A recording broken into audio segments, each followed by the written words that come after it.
Jimin is an idol that I have to protect, but Jungkook falls in love too deeply. A bodyguard sworn to protect idol Jimin faces danger, secrets, and Jungkook's forbidden love that threatens to shatter loyalty and hearts. The gunshot shattered the roar of the crowd, and in the split second before panic erupted, I saw the laser sight trembling over Jimin's heart. I moved before the sound finished echoing. The stage lights blinded me in violent bursts of white and gold as I slammed into him, the impact knocking the breath from his lungs and the microphone from his hand. The crowd thought it was choreography. They screamed louder. They always did. But beneath the thunder of their devotion, I heard the metallic clatter of a rifle being pulled back into the shadows. "Stay down," I whispered, my voice steady despite the taste of copper rising in my throat. Jimin's fingers clutched my sleeve, trembling. He smelled faintly of citrus and stage sweat, a scent that had become my constant reality over the past 8 months. "What's happening?" he breathed. "Just trust me." Security swarmed the stage seconds later. Too late, always too late. The music cut off mid-beat, leaving a vacuum of sound that was quickly filled by confusion, then fear. I scanned the rafters, the catwalks, the dark spaces between the rigging where a shooter could vanish like a ghost. Nothing. Whoever it was had already melted into the machinery of the arena. My job was simple: protect him. No attachments, no mistakes. Simple had never meant easy. Backstage, chaos roared like a storm trapped in concrete walls. Managers shouted into phones. Stylists cried. Security argued over protocols that should have been in place long before tonight. Jimin sat in the center of it all, wrapped in a blanket someone had thrown over his glittering stage outfit. His makeup still perfect, except for the tear tracks carving pale lines down his cheeks. "I'm fine," he insisted to everyone, and no one, voice thin. "The fans are waiting. We can't just—" "You could have died," I said, sharper than intended. He looked at me then, really looked, as if noticing for the first time that I was more than the shadow that followed him from airport gates to hotel elevators. His gaze softened, gratitude tangled with something more fragile. "But I didn't, because of you." The words landed, heavier than any bullet. I turned away, pretending to check the hallway. Professional distance. That was the rule I lived by, the armor that kept my past from bleeding into my present. Attachments led to hesitation. Hesitation got people killed. And yet, when he reached out and briefly squeezed my hand, I didn't pull away. That was my first mistake. The second arrived 20 minutes later, in the form of Jungkook kicking open the dressing room door. His hair was still damp from the performance, eyes wide with a fear he tried and failed to hide behind anger. "Why didn't anyone tell me?" he demanded, voice breaking. "I heard there was a shot, Jimin." He crossed the room in 3 strides and dropped to his knees in front of the couch, hands hovering as if afraid to touch, afraid Jimin might shatter. The air between them hummed with something raw and unguarded. "I'm okay," Jimin said softly. "Really." Jungkook's shoulders sagged, relief crashing over him so visibly it felt intrusive to witness. He bowed his head until his forehead rested against Jimin's hands. "Don't scare me like that," he whispered, the words so quiet they were almost swallowed by the hum of the fluorescent lights. I looked away, suddenly aware that I was standing in the middle of something sacred and dangerously human. Love was not part of the security protocol. But love, I realized, was already here. In the days that followed, the threat became a living thing that shadowed every step. Anonymous messages flooded the company's inbox, each more precise than the last, detailing schedules that were supposed to be confidential. Photos taken from impossible angles. A single sentence repeated like a mantra: "You can't protect him forever." I slept in hallways. I memorized exit routes. I tasted every drink before it reached Jimin's lips. And I watched Jungkook. He hovered near Jimin constantly, disguising it as casual companionship, shared meals, late-night rehearsals. But I saw the way his gaze lingered, the way his laughter softened when Jimin entered a room, the way fear sharpened his movements whenever Jimin was out of sight. His love was not the bright, performative affection fans adored. It was quieter, deeper. a current running beneath the surface, powerful enough to drown them both. One night, as rain lashed against the hotel windows like thrown gravel, I found him alone in the corridor outside Jimin's suite. "You're not on security detail," I said. He didn't turn. "Neither are you, not officially." Officially, my shift had ended 2 hours earlier. Unofficially, I had learned that threats did not respect schedules. Jungkook's reflection in the glass was pale, eyes rimmed red from lack of sleep. If something happens to him, he swallowed hard, I wouldn't survive it. The confession hung between us, fragile and terrifying. "You have to," I said, "for him." He finally faced me, and the intensity in his gaze felt like standing too close to a fire. "Can you protect him from everything?" I thought of the laser sight, the messages, the invisible enemy who knew our movements. I thought of the way Jimin's hand had fit into mine, trusting without question. "No," I admitted, "but I can try." Rainwater seeped under the balcony door, pooling on the marble floor like spilled silver. Somewhere in the city below, sirens wailed, a distant, constant reminder that danger never slept. Behind the suite door, Jimin laughed at something on television, the sound warm and heartbreakingly normal. For a moment, the three of us existed in a fragile triangle of loyalty, fear, and love, each of us guarding something we could not afford to lose. I was sworn to protect an idol. But idols were human. And humans, I was beginning to understand, were far more difficult to save. The fire alarm screamed at 2:13 a.m., and by the time I reached Jimin's door, Jungkook was already there, pounding on it with a desperation that made the hallway feel too small to contain him. "Jimin, open the door." The alarm's shrill pulse vibrated through the walls, through my bones, through the thin line of control I forced myself to maintain. I shoved past Jungkook and swiped the master key. The lock clicked. The door swung open. The suite was empty. The balcony doors were wide open, curtains thrashing inward like wounded wings. Rain sprayed across the marble floor, cold and relentless. The city below glowed in smeared neon through the downpour. "No," Jungkook whispered behind me. "No, no, no." I stepped onto the balcony, rain instantly soaking through my jacket. 20 floors down, traffic crawled through the storm. No sign of a fall, no sign of a body, no sign of him. But on the small glass table lay Jimin's phone, screen cracked, still lit with a single message. "You can't protect him forever." Jungkook saw it over my shoulder. His breath hitched, then shattered into a raw animal sound. He grabbed the phone, knuckles whitening. "This isn't real. He wouldn't leave his phone. He wouldn't." "He didn't leave," I said. "He was taken." The words tasted like failure.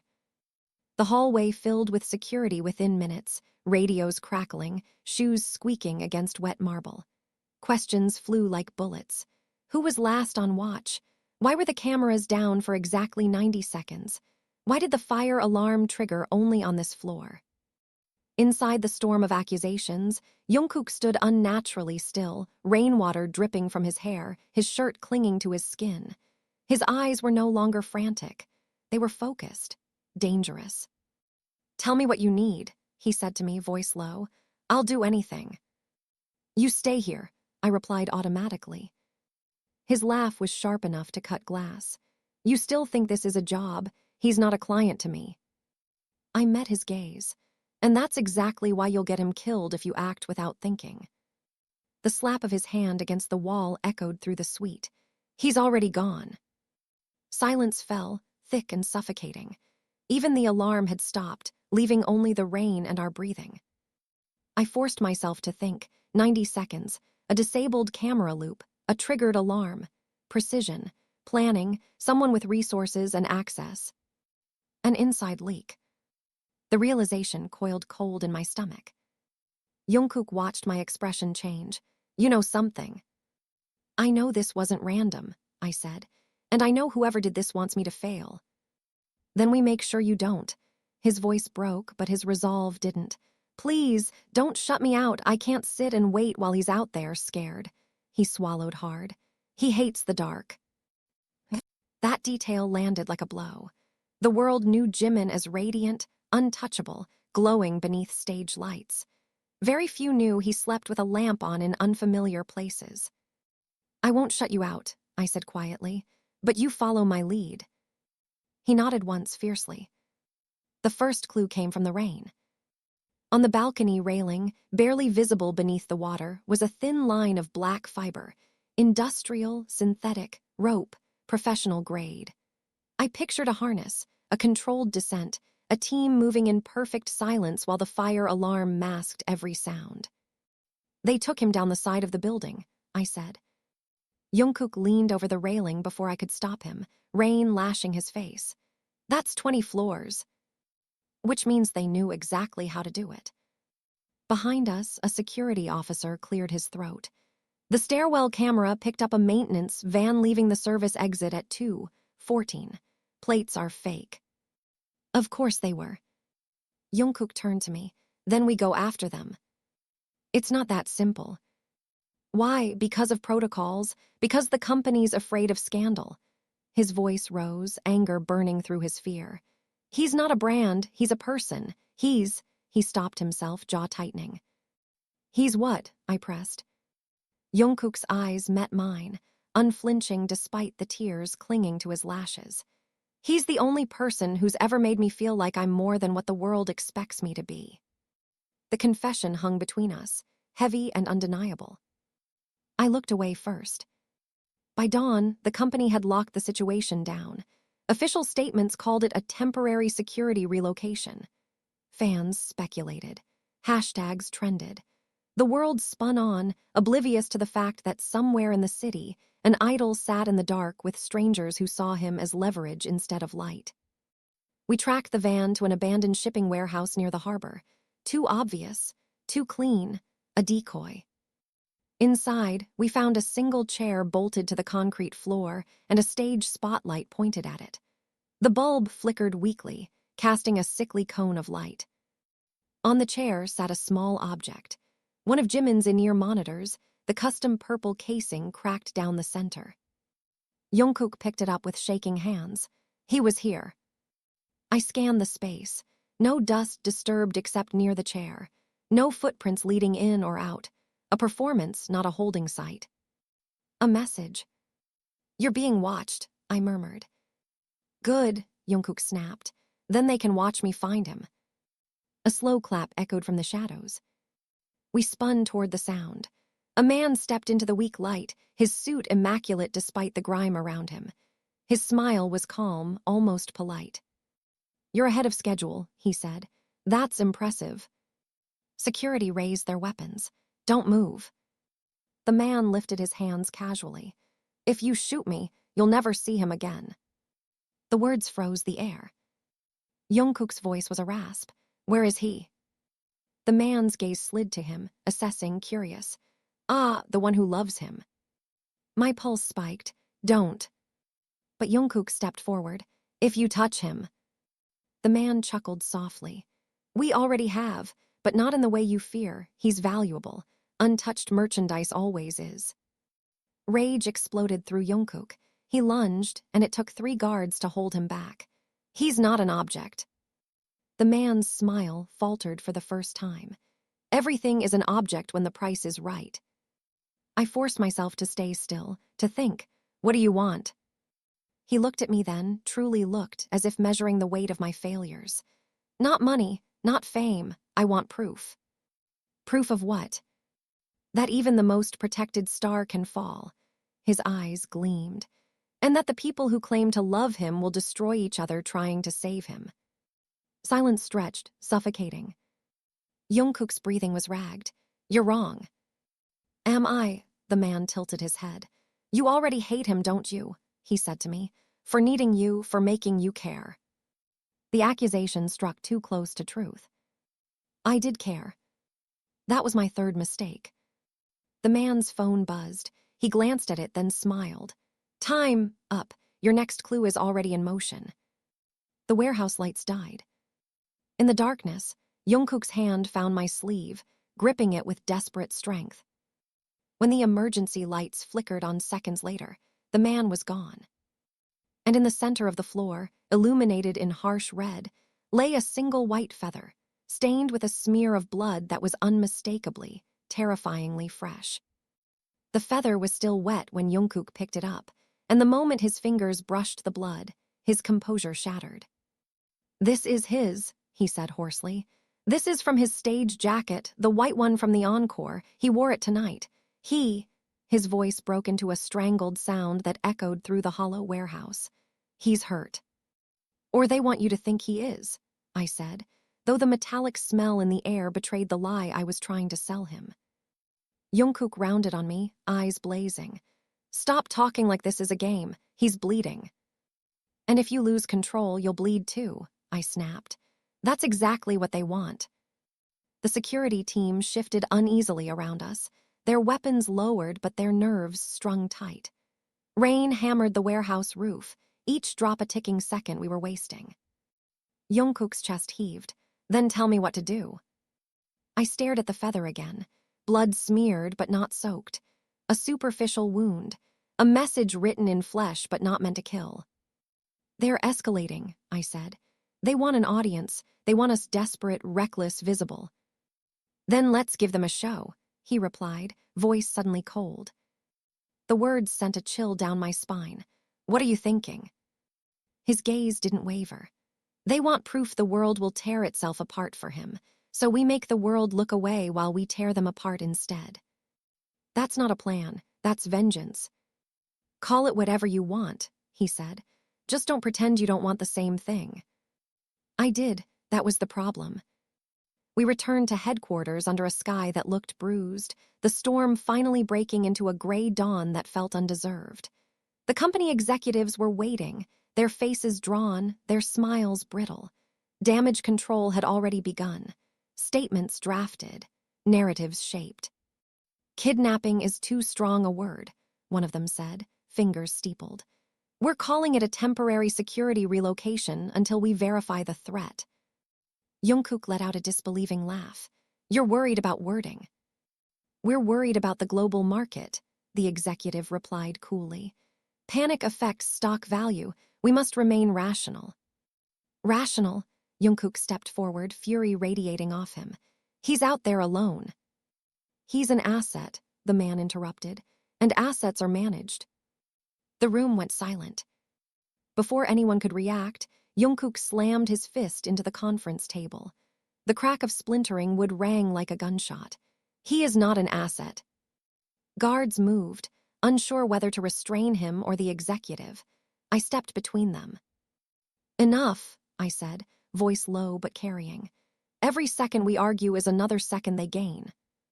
The executive adjusted his tie, eyes narrowing. "And what do you propose? A rescue operation that risks public exposure, if this becomes a scandal." "It already is," I cut in. "You just haven't admitted it yet." Jungkook's hand brushed my sleeve again, a silent plea and a grounding force. "We can't wait for permission," he murmured. "They'll move him." He was right. Whoever orchestrated this was choreographing our responses, predicting hesitation, exploiting bureaucracy. My phone buzzed. Unknown number. A single message. Turn on the television. Across the room, a screen flickered to life. Live broadcast.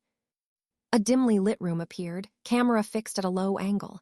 The image shook slightly, as if handheld. And then, Jimin. He sat bound to a chair, wrists tied in front of him, a strip of white fabric wrapped around his upper arm, darkening with blood. His head was bowed, damp hair obscuring his face. A single overhead bulb swung gently, casting shadows that crawled across the walls. Jungkook stopped breathing. "Jimin," he whispered, stepping closer to the screen as if proximity could bridge the distance. The camera shifted. A voice, distorted electronically, filled the room. "Behold your star," it said, "still shining for now." Jimin stirred, lifting his head slowly. His lip was split, a bruise blooming along his cheekbone, but his eyes were clear, defiant. "Don't," he said, voice hoarse but steady. "Don't give them what they want." The feed crackled. The distorted voice chuckled. "He's very brave, but bravery fades, pain doesn't." A gloved hand entered the frame, gripping Jimin's injured arm. He flinched, a sharp intake of breath betraying the pain he refused to voice. Jungkook's restraint snapped. "I'll kill you," he shouted at the screen. "Raw and feral. Do you hear me? I will find you and I will." The feed cut to static. Silence crushed the room. Jungkook stood frozen, fists trembling, tears streaming down his face unchecked. "He told us not to," he whispered. "He told us not to give them what they want, but how am I supposed to?" He turned to me, eyes pleading, broken. How am I supposed to let him suffer? I didn't have an answer. Because I couldn't. The next message arrived before anyone spoke. 1 hour, come alone, bring the one who loves him most. Jungkook laughed weakly. They don't even have to say my name. The executives erupted into protests. This is a trap. We cannot allow. This is precisely what they want. Yes, I said, it is. All eyes turned to me. And we're going anyway. The drive was silent except for the hum of the engine and Jungkook's uneven breathing. He stared out the window, watching the city blur past, his reflection fractured by raindrops clinging to the glass. "Do you think he's scared?" he asked suddenly. "Yes," I said, "and he's pretending not to be." Jungkook nodded slowly. He always does that, smiles first, falls apart later, where no one can see. The car slowed near an unfinished overpass, concrete pillars rising like gravestones from the muddy ground below. No traffic, no witnesses, perfect. My phone buzzed again. A pin dropped on the map. Under the overpass. We stepped out into the damp air. The smell of wet cement and rust filled my lungs. Footsteps echoed as we moved deeper into the skeletal structure. Then, from the shadows, a voice. Right on time. Lights snapped on, blinding. Figures emerged, masked, armed, silent. And in the center of them, on his knees, hands bound, was Jimin. He looked smaller somehow, stripped of stage lights and applause. Human, fragile, real. "Jungkook," he breathed when he saw him, relief and fear colliding in his voice. Jungkook took a step forward before I caught his arm. "Wait." A man stepped into the light, the same man from the warehouse, his polite smile unchanged. Touching, isn't it? Love, loyalty, desperation. All the ingredients of a perfect tragedy. "What do you want?" I demanded. He gestured toward Jungkook. "A choice." My grip tightened. "No." Jungkook's voice was steady. "What kind of choice?" The man's smile widened. "You can take him and leave. No pursuit. No consequences, but you stay." Silence detonated. Jimin shook his head violently. "No, you're not." "Or," the man continued smoothly, "you both try to fight your way out, and he bleeds out before you make it 10 steps. The gun pressed lightly against Jimin's injured arm.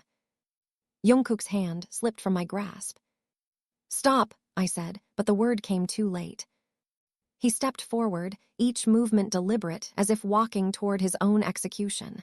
"Take me," he said. "Let him go." Jimin's voice broke. "Don't you dare." Jungkook knelt in front of him, their foreheads nearly touching. "I'm not losing you," he whispered. "Not again, not ever."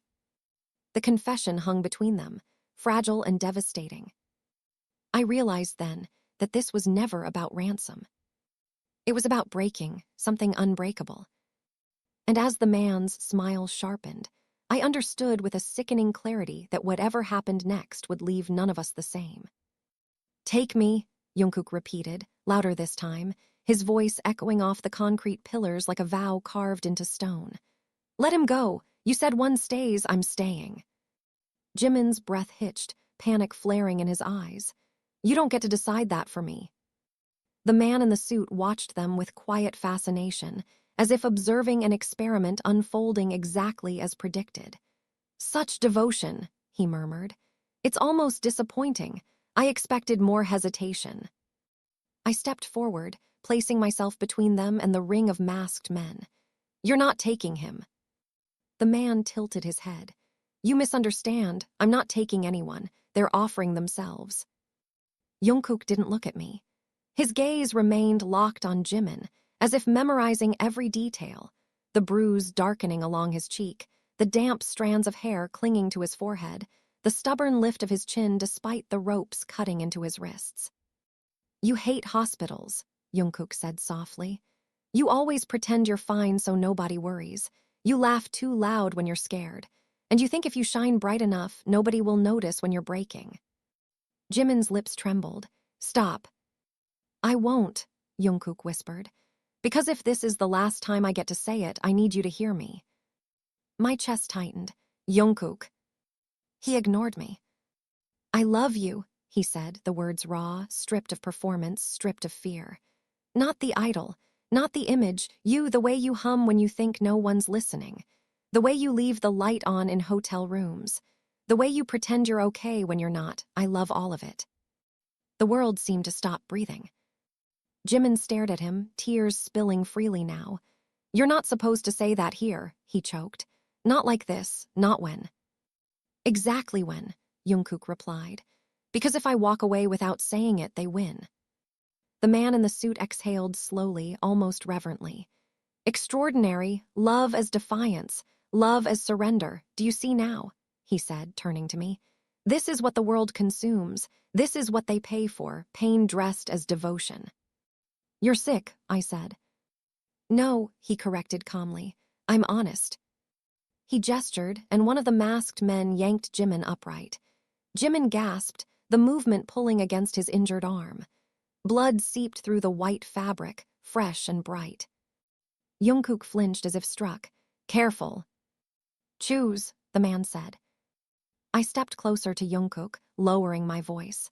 "This is manipulation. If you stay, they'll use you too. This won't end here."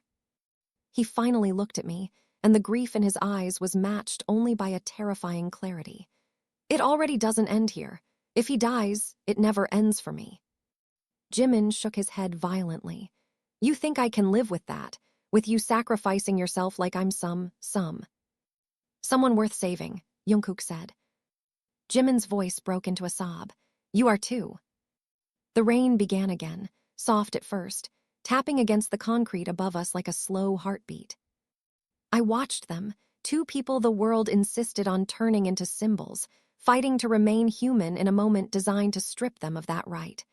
My training told me to assess angles, count weapons, calculate probabilities. My instincts told me something else entirely. This wasn't about tactics anymore. It was about what we were willing to become to survive. "Enough," I said, my voice cutting through the air. All eyes turned to me.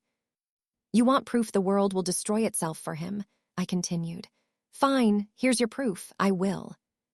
The man's smile flickered. "You." "I'm the one who failed to stop you," I said. "The one who knows your methods, your patterns. If anyone stays, it's me. You want a symbol. Take the protector who couldn't protect."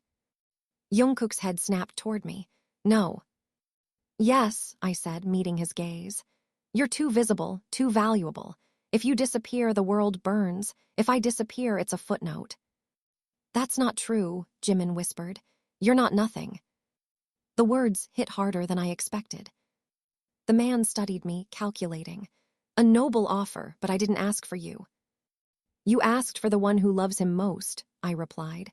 "Love isn't a competition, it's a network. A system. Pull one thread and everything unravels. Take me and you still have your proof. Take him." I glanced at Jungkook. "And you have chaos, not tragedy, chaos." He considered this, fingers steepled beneath his chin. Rain intensified, drumming against the overpass until it sounded like applause. Jungkook stepped closer to me, voice shaking with anger and something dangerously close to betrayal. "You don't get to decide that my love is less." "I'm not," I said quietly. "I'm deciding who has the best chance of ending this." "By surrendering." "By surviving," I corrected. "Someone has to stay outside to fight." Jimin's gaze darted between us, panic sharpening his features. "Stop talking like this is a trade. I'm not a package. I'm not a..." A gunshot cracked the air. Concrete exploded inches from my foot, fragments spraying. The masked men tightened their circle. "Time," the man said mildly. "Choose or I will." Silence fell, thick and suffocating. Jungkook's hand found Jimin's bound wrists, fingers trembling. "Look at me," he whispered. Jimin did. "If you walk out of here," Jungkook said, voice breaking, "you live, you sing, you keep the light on. You don't let them turn you into a ghost. Promise me." Jimin's tears fell unchecked. "Only if you walk out too." Jungkook smiled, a fragile, shattered thing. "I'll find my way back to you." The lie was gentle, devastating. I saw the moment Jimin realized it was a lie. "Take me," Jungkook said again, rising to his feet, shoulders squared. "Let him go." The man in the suit watched him for a long moment, then nodded once. "Very well." The ropes around Jimin's wrists were cut. He sagged forward, only to be caught by my arms. His body shook violently, whether from cold, pain, or terror I couldn't tell. "No," he whispered against my shoulder. "No, no, no." Across from us, two masked men seized Jungkook's arms. He didn't resist. Our eyes met. "Protect him," he said. The words landed like a command, like a curse. Before I could answer, a hood was pulled over his head. Jimin screamed his name, the sound tearing through the rain, through the concrete, through whatever remained of the illusion that we were in control. The man in the suit stepped back into the shadows. "Congratulations," he said softly. "You've given the world exactly what it wants." The lights died. By the time they flickered back on, Jungkook was gone. And in the hollow space he left behind, the rain kept falling, relentless, indifferent, washing his footprints into nothing. Jimin collapsed in my arms, the moment the last echo of Jungkook's name dissolved into the rain. His fingers clawed at my jacket as if the fabric were the only thing tethering him to reality. "Go after them," he gasped. "Why are we still here? Go." The overpass stood empty now, the masked men vanished as if swallowed by the storm. Only tire tracks remained, already softening into mud. Too many exits, too many directions, too late. "If I chase blindly, I lose him," I said, forcing steadiness into my voice. "If I think I can still find him." "You're thinking while they take him," Jimin shoved against my chest, weak but furious. "He gave himself up for me, and you're calculating routes like this is a drill." His words hit their mark because they were true. Training didn't turn off. It calcified. It made every tragedy a puzzle to solve. "I'm doing this so his sacrifice means something," I said. Jimin's eyes burned. "Don't you dare call it that. He didn't sacrifice himself for a mission. He did it because he loves me." The word love hung between us, like a wound left open. Rain soaked through his clothes, turning the white fabric around his arm a deeper crimson. I guided him toward the car despite his resistance. "I'm not leaving him," he said, voice hoarse. "If you drive away from here, I will jump out." "You can't even stand," I replied. "Try me." The fury in him was new, raw, unfiltered, stripped of the careful gentleness he showed the world. This was the part fans never saw, the part he hid behind smiles and soft laughter. I opened the car door and helped him inside. He didn't thank me. He didn't look at me. He stared into the rain as if it might part and reveal Jungkook walking back toward us. "He hates being alone," Jimin whispered. "He pretends he's brave, but he's not. He's terrified of losing people. Everyone thinks he's fearless because he performs like he owns the stage, but his voice cracked. He cried the first time we got separated in a foreign airport. He thought he'd never find me again." I gripped the steering wheel harder. "Then we make sure he doesn't feel that way now." "How?" Jimin demanded. "They took his phone. They took everything. He's blind in the dark and he thinks I'm bleeding somewhere because of him." His breathing hitched into uneven sobs he tried to swallow. I had seen him perform through sprained ankles and fevers, smiling through pain that would have dropped anyone else. Watching him break now felt like witnessing the collapse of something sacred. "I should have told him sooner," he whispered. "I should have said it before tonight." "Said what?" "That I love him too." The words settled into the car like a third presence. I closed my eyes briefly. Professional distance had died hours ago, somewhere between the gunshot and the rain. "Then you'll tell him when we get him back." "If we get him back," Jimin said. No, I corrected. When? He turned toward me then, searching my face for doubt. I gave him none. Doubt was a luxury we could not afford. By the time we reached headquarters, the world had already begun to fracture. Fans crowded the streets despite the rain, their voices rising in chants, their phones glowing like a constellation of worry. Rumors had leaked of an incident, of an injury, of something wrong. The company's carefully constructed silence was cracking under the weight of global attention. Inside, the atmosphere was worse. They took Jungkook, a manager whispered, horror blanching her face. Do you understand what this means, if this becomes public? It will, Jimin said flatly. And when it does, you're not spinning this into a publicity narrative. The room fell silent. No one had ever heard him speak like that. You don't control the story, an executive said carefully. Jimin's laugh was hollow. Watch me. He pushed past them, leaving a trail of wet footprints across the polished floor. I followed, ignoring the barrage of questions. In the medical room, a nurse cleaned the wound on his arm. The cut was shallow, deliberate. A message, not a murder attempt. Jimin didn't flinch as antiseptic stung the skin raw. They wanted him to see it, he said. They wanted him to think I was hurt worse than I am. Yes, I said. They're weaponizing perception. He stared at the bandage as it was wrapped tight. Then we change what they see. I looked at him. What are you thinking? His eyes lifted, and the grief inside them had hardened into something sharper. We go public. No, the executive snapped from the doorway. Absolutely not. Jimin ignored him. We tell the truth, not your version, ours. They want the world to watch us fall apart, so we show the world we're not. That puts a target on you, I said. I'm already the target, he replied. But Jungkook is alone right now, thinking he traded himself for silence. If he hears my voice, if he knows I'm still here, still fighting, he won't break. The executive scoffed. You're assuming they'll let him see anything. I'm assuming they want him to suffer, Jimin shot back, and there is nothing more painful than hope. Silence followed. I realized then that Jimin understood our enemy better than any of us. Within an hour, the live broadcast was arranged despite every protest. The company tried to control the script. Jimin refused to read it. The camera light blinked red. He sat alone in a simple chair, bandaged arm visible, face stripped of stage makeup, eyes ringed with exhaustion. No glitter, no choreography, just truth.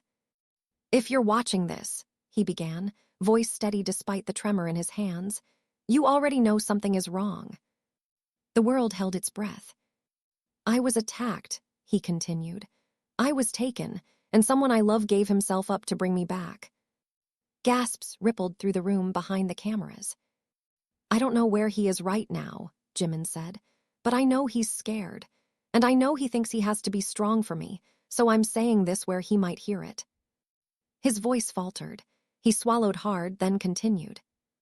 You don't have to be strong alone anymore. I love you, not as a teammate, not as a symbol, as the person who holds my hand when the lights go out. Come back to me. The feed cut. No script, no damage control, just a confession broadcast to millions. The room erupted into chaos. You've confirmed a relationship, an executive shouted. Do you understand the backlash, the contracts? I understand that he's alone, Jimin said, rising to his feet. And now he knows he's not. My phone buzzed. Unknown number. A single message. Hope is a dangerous thing. A photo followed. Jungkook, hood removed, sitting in a dim room, eyes red but alive. In front of him, a small screen played Jimin's broadcast. His expression was shattered and unbreakable. Jimin saw the photo over my shoulder, his breath caught. He saw. Yes, I said. Relief and terror collided on his face. Then they'll punish him for it. As if summoned by the thought, another message arrived. Next time he screams. The room seemed to tilt. Jimin's hand found mine, gripping with desperate strength. We're running out of time. I looked at the photo again, at Jungkook's tear-streaked face illuminated by the glow of the screen, at the fragile hope flickering in his eyes despite everything. "No," I said quietly, "they are." The next message didn't come. Minutes stretched into hours, and the silence became its own form of violence. Jimin sat on the floor of the broadcast room long after the cameras shut off, his back against the wall, knees pulled to his chest like he was trying to make himself smaller, less visible to a world that had suddenly decided his heart was public property. His bandaged arm rested across his knees. Fingers curled into the fabric of his sleeve, as if holding himself together by force. "They're waiting," he said eventually, voice hollow. "They want to see what we do with hope." I stood by the window, watching the crowd outside swell despite the rain. Fans held signs, candles, phones, tiny lights pushing back against the gray morning. They didn't know the full truth, but they felt it. Love, fear, the sense that something fragile was at stake. "They've built everything around control," I said. "Control of image, control of narrative, control of fear. But hope is chaotic, it spreads." Jimin let out a weak laugh. "You make it sound like a weapon." "It is." My phone remained silent in my hand, the last message burned into memory. Next time he screams, they wanted escalation, spectacle, a breaking point broadcast to the world. But the world had already seen something they hadn't planned for. Love that refused to stay hidden. The door opened behind us. Executives, managers, legal teams, faces pale, voices hushed. The industry was bracing for impact. Contracts under review, sponsors calling, markets reacting to rumors that refused to stay buried. "You've changed everything," one executive said quietly, not with anger now, but awe tinged with fear. "There's no precedent for this." Jimin didn't look up. There should be. Outside, the chanting grew louder. We moved to the operations room, where screens tracked online trends in real time. The world was no longer speculating about a security incident. It was rallying around a confession, around a plea, around a love story that refused to be edited into palatable silence. "They can't hide him now," a technician murmured. "If they hurt him, it won't be private, it will be global." That was the shift. Not leverage through secrecy. Leverage through exposure. My phone buzzed. A new message. No text, just a live video feed. Jungkook sat in the same dim room, but the camera angle had changed. He was no longer alone in shadow. A single overhead light illuminated his face fully, revealing the tear tracks, the exhaustion, and something steadier beneath it. Behind the camera, the distorted voice spoke. "You were supposed to break, both of you, fear, silence, obedience. Instead, you gave them this." The camera tilted slightly, revealing a screen in front of Jungkook. It showed the crowd outside our building, candles, signs, voices rising in unison. "He was never alone," Jungkook said quietly. His voice was rough, but it didn't shake. "You just made the world see it." A pause. The voice returned, softer now, stripped of its theatrical distortion. "Do you know what happens when symbols stop obeying their roles?" "They become human," Jungkook replied. Silence stretched. Then the feed cut. The room erupted into overlapping voices, questions, orders, speculation. But I felt it before anyone said it aloud. Something had changed. Hours later, a location ping arrived from an anonymous source. No theatrics, no riddles, just coordinates on the edge of the city near the harbor. Too simple. Too clean. We went anyway. The warehouse stood open, its massive doors yawning like a mouth that had forgotten how to close. Inside, light streamed through broken skylights, illuminating dust motes that drifted like slow snow. And in the center of the empty floor, sitting on a metal chair with his hands untied, was Jungkook. Alive. He looked up as we entered, disbelief and relief colliding across his face. "You came." Jimin didn't walk. He ran. The distance between them collapsed in seconds, and then they were in each other's arms, clinging with a desperation that made the entire world feel too small to contain them. Jimin's face buried in Jungkook's shoulder, Jungkook's hands cradling the back of his head like something precious returned from the brink of loss. "You're here," Jimin sobbed. "You're really here." "I told you," Jungkook whispered, voice breaking. "I'd find my way back."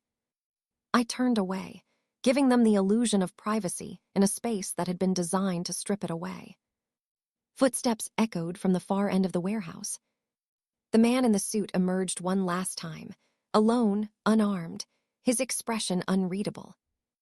"No guards?" I asked. "No need," he replied. "The experiment is over." Jungkook's arms tightened around Jimin. "You think this was an experiment?" "It was," the man said. "A test of systems, of control, of whether devotion could be monetized, weaponized, contained." He looked at the two of them, then at the open warehouse doors where distant sirens signaled approaching authorities. "I miscalculated." "You tortured him," Jimin said, fury cutting through his grief. "You threatened him, you threatened us." "And the world responded," the man said softly.